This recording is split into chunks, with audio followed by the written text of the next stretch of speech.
sinasabi ko sa kanya? Oo.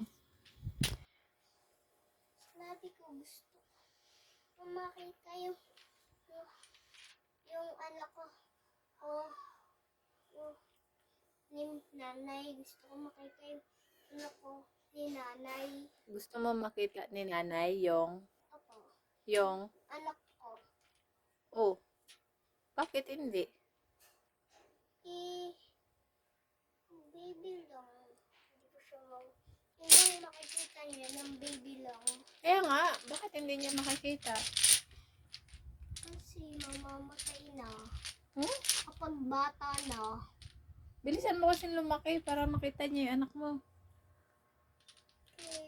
Ganun ba yun? Gusto ko anak.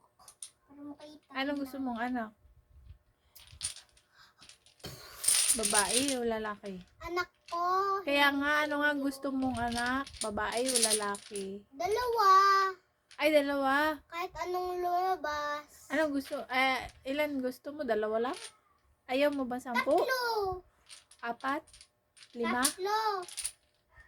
3? Ang galing ha. May plano ka na? Para 5 kami ni. Para 5 kami. Kayo din kasama kayo. Yung lolo at lola. Opo. Tapos si kuya? Tito niya. Ng anak ko. Oh. Konti naman. Damihan mo yung anak mo. Gusto ko 3 para 5. Para 5 yung family mo. Opo. Oh. Tsaka magkakasama tayong lahat. Ay, sama mo ako sa bahay mo? Opo. Gusto ko. May bahay kami ni Dada eh. Dito lang kami sa bahay namin. Gusto kong magkasama. Ganon? Hindi dito lang dito. Dalawa lang kayo dito. Hingiin ko yung anak mo. Kasama namin ni Dada. Ganon.